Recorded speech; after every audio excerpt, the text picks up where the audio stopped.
Too many people don't go after their dreams. I was like this when I was a youth. I did it's too afraid to I was thinking that couldn't happen to me. That's not something I would do. That's something that happens to other people. And I've done some things in my life where I've taken the plunge and gone outside my comfort zone, and it's scary.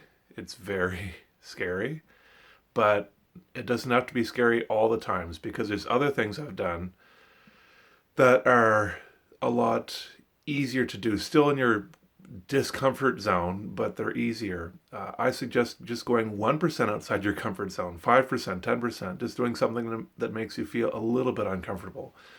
I've taken a couple plunges. Biking across Canada was a big plunge that was daunting to do, but still, I wasn't crippled with anxiety. I wasn't curled up in the fetal position thinking, oh my gosh, what am I doing? I still thought, my gosh, what am I doing? But I could still do stuff. I went through the training, did the trip, but there's not a lot of material written about this, about how to go after things, because a lot of people think, well, one of the things people think is I have to have my whole life in order to go through this, in order to be that person, to be that successful. And Tim Ferriss, he's got a book called Tools of Titans and another one called Tribe of Mentors.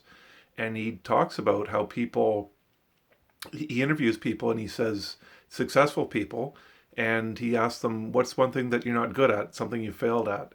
And Tim himself in the book gives an example of what he's done. He says, here's like a 1 or 2 month period in my life where I had these successes. I started a TV show, I started this, and this. But he says also, in this same time frame, these are some of the things I did. And things like he drank way too much coffee and had a resting heart rate of, I don't know, 140 or something for a while. He said that's not good. He wear the same pair of jeans for a week straight just to have some consistency in his life. He curled up in the fetal position in bed for hours and hours one day. And things like that. He says, you don't have to have your whole life in order to do this stuff. You can still have bad habits, things you're not good at, things you fail at. You can still have bad emotions. You can still get down on yourself, but then you can have other times where you are feeling good about yourself and you can get stuff done. So yeah, it's you can keep going after your dreams. Really, really do. So I'm going to tell you one thing. I'm not successful at something. I'm starting to have some success. Last year, I got on CBC TV here in Canada in May. That was a big step for me. And by the end of the year, uh, a PR company had reached out to me saying, "Would you like to be in LA Weekly with 4 million readers per month?" And I'm like, "Yeah, I would love to be in that." So the article came out recently in LA Weekly. So I'm starting the year off with a bang. That's great. And me 5 years ago starting MindAid, helping people with mental illness in developing countries, I'm like, no, I can't be in LA Weekly now. Oh, it's too much for me.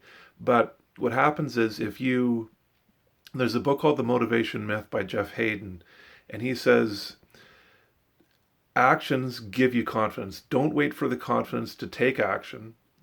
Take a small step that'll give you a little bit of confidence. Take another small step that'll give you a bit more confidence.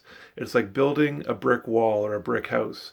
Brick by brick, every phone call you make, every post you make, every conversation you have with somebody, they all give you little bits of confidence. And brick by brick, slowly over time, you can get more stuff done. You can go after your dreams. Wouldn't that be amazing? Rachel Hollis, she says a lot of us see all these people on social media being successful, quote unquote successful. I mean, we're all successful in our lives. We're all heroes in our stories, but but many of us can feel down about ourselves. Well, I'm not doing this and I'm not doing that, and who am I to do this and who am I to do that? And she said that she posts a photo of her online doing something successful and another photo of her not being successful, like having a bad time. You can still have bad emotions. You don't have to be happy, have everything perfect in your life in order to go after your dreams and do what you want to do. Things can still get messy. Things will always get messy, always. And for me, I mean, I'm starting to have bigger successes now, And I'm planning to bike across Canada again this summer in 2023. And I'm also making inroads into having a Mind Aid concert to help people with mental illness in developing countries to raise funds for that. So these are things I've wanted to do for a long time, and I'm tackling them. I don't know if I'll be successful. Who knows? Who knows what could happen? Disaster could strike. But I'm going after these finally, and I'm very happy that I'm starting to tackle these. Years ago, I couldn't do this, but I am now, and it isn't right now. It's not messy. So here's my Rachel Hollis moment or my Tim Ferriss moment. I'm not doing well financially. I'm just barely getting by. It's I've moved in with my parents at the age of 51. Woohoo! And it's fun. I like being with them and stuff, but I would like to be a little bit more financially stable. So it's yeah, there you go. I'm not this big rock star. You can still go after things. I was in LA Weekly with 4 million readers per month, and here I am living with mom and dad. So there you go. There you go. Go after your dreams. It'll be messy, but you can do stuff. And I'm doing this.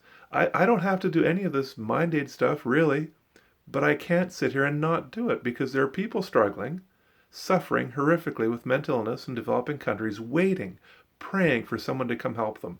I was desperate for help myself. I've got schizophrenia. Desperate for help. Please, somebody help me. Please stop this pain now.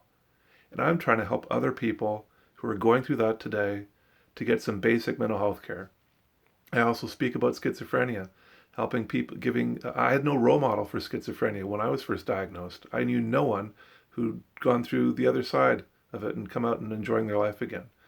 And I'm doing that now. I'm enjoying my life. And yes, it's still messy, but I'm enjoying it. And I'd like to give hope to other people who may be thinking of giving up fighting for their recovery. Recovery is possible.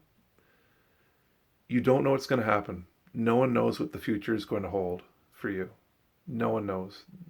So there's always the possibility that something good could happen to you. You can get better. It's possible. You don't know what the future holds in store for you. You do not know. So keep fighting. Keep hanging in there. That's the best you can do, and I know you're doing the best you can do if you're fighting today with mental illness. I know you are. I congratulate you on all you've achieved just today, for tying your shoes, for having a glass of water, for doing all these small things that seem insignificant, but I commend you for keeping going and fighting for your recovery. It is a phenomenal accomplishment. All these little things you do that you're thinking, oh, this is just tiny little old me. I'm not doing anything big with my life. I'm sad, sitting here suffering from mental illness. No, you're a warrior. You're doing phenomenal achievements every single day. And I know your brain probably isn't telling you that, so I'm telling you that. It is phenomenal. You're a wonderful, wonderful person. And we all need you. We all want you. And we all want you to succeed. We're all rooting for you, even though it may feel like no one's rooting for you. We are. We want you. We want everyone in the world to be happy and healthy. That's what everybody wants. We may not say it out loud to other people, but that's what we want. So keep fighting. You're worth it. Keep fighting.